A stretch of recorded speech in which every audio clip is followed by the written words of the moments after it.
पप्पू यादव को लेकर इतना नीचे राजद गिरेगा या फिर तेजस्वी यादव की टीम जो है वो इतना नीचे लेवल पर जाएगी, आपने भी नहीं सोचा होगा, किसी ने नहीं सोचा होगा कि पप्पू यादव से आखिर राजद को इतनी दिक्कत क्या हो गई है कि अपना स्तर वो पूरा गिरा चुके हैं। और स्तर इस तरीके से गिरा है कि किसी के नाम को लेकर ये कहा जा रहा है कि फलाना जो है वो राजद के उम्मीदवार के लिए वोट मांग रही हैं, और किसी को नहीं बल्कि पप्पू यादव की वाइफ रंजीत रंजन को बदनाम किया जा रहा है। और ये बात कही जा रही कि देखिए रंजीत रंजन भी अब पप्पू यादव के खिलाफ वोट मांग रही हैं, वो राजद की उम्मीदवार बीमा भारती के लिए वोट मांग रही हैं।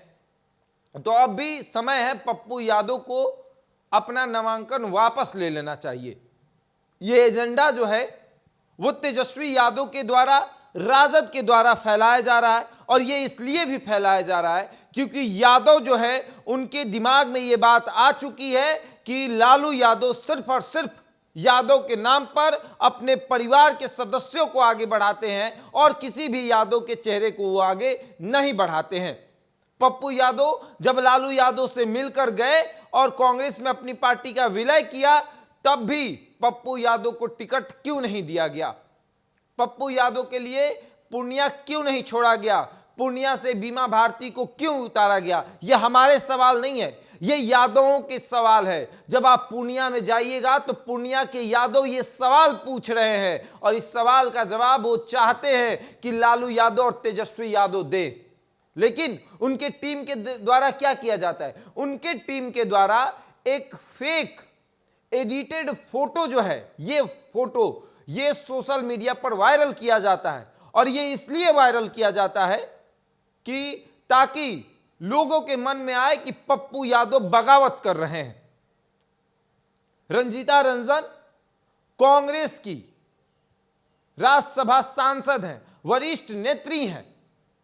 हाँ, एक समय के लिए यह माना जा सकता है कि वो वोट मांग सकती हैं, बीमा भारती के लिए वो वोट मांग सकती हैं, क्योंकि पति तो है पप्पू यादव, पार्टी भी है, और वो कांग्रेस में की नेत्री हैं, वरिष्ठ नेत्री हैं, वो मांग सकती हैं वोट। लेकिन उनके नाम पर गलत फर्जी ग्राफ जो है ग्राफ तैयार किया जाता है।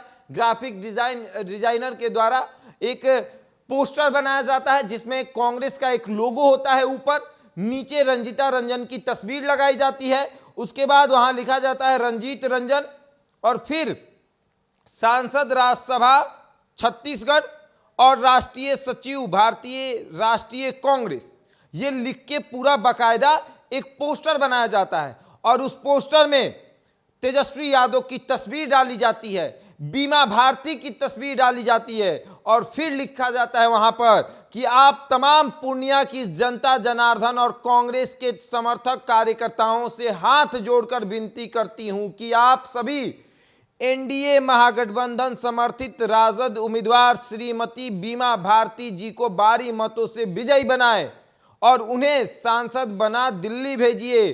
उनके ही जीत से कांग्रेस पार्टी और राहुल गांधी का हाथ मजबूत होगा, क्योंकि पप्पू यादव लगातार कह रहे हैं कि जीतेगा पूर्णिया, जीतेगा कांग्रेस। पप्पू यादव भले ही निर्दलीय अपनी उम्मीदवारी पेश कर रहे हैं, लेकिन वो आज भी ये कह रहे हैं कि हम कांग्रेस की आइडियोलॉजी को समर्थन देते हैं, कांग्रेस की विचारधारा से आगे बढ़ते हैं, भले ही हमें टिकट नहीं दिया गया है, हमारे साथ गलत व्यवहार किया गया हो। और ये जब पोस्टर साझा किया गया राजद के तमाम कार्यकर्ताओं के द्वारा, कई यूजर लिखते हैं कि पूर्णिया वासी तैयार हैं एक संघर्षशील महिला को दिल्ली भेजने के लिए, राष्ट्रीय जनता दल।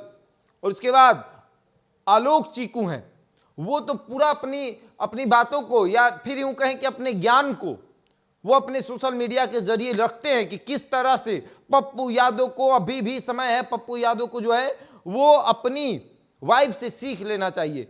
रंजीत रंजन जी जो हैं वो लिखते हैं कि पप्पू यादव जी की पत्नी भाभी श्री रंजीता रंजन जी बहुत ही गंभीर है, आज तक कभी विवादित बातें नहीं सुना।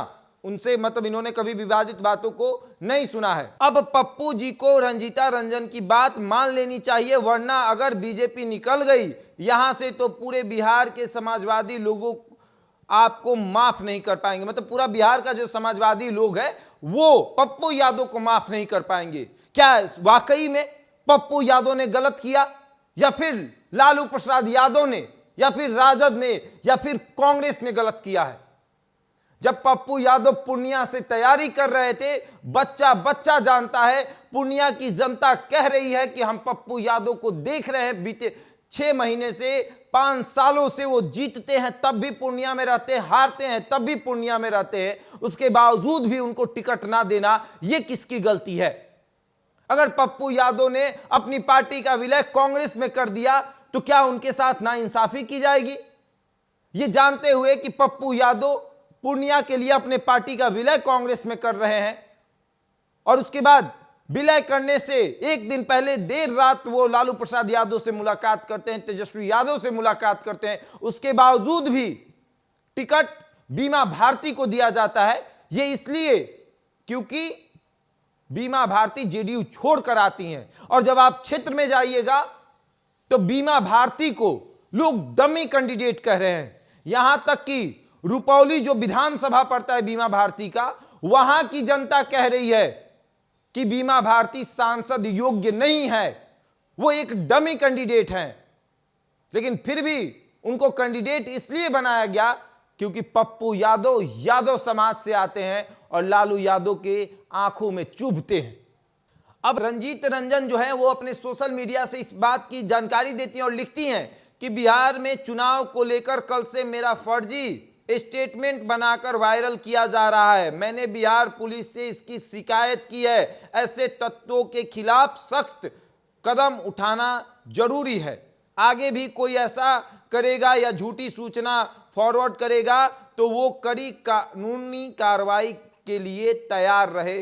ये रंजीत रंजन जो है वो लिखती हैं कि देखिए, मैंने बिहार पुलिस को इस बात की शिकायत कर दी है कि मेरे एक फर्जी स्टेटमेंट को जो है एक पोस्टर बनाकर, स्टेटमेंट का पोस्टर बनाकर चारों तरफ वायरल किया जा रहा है, जबकि रंजीत रंजन वो कुछ भी ऐसा नहीं लिखती हैं। पप्पू यादव की पत्नी ऐसा कुछ भी नहीं कहीं लिख रही हैं कि वो बीमा भारती के लिए वोट मांग रही हैं।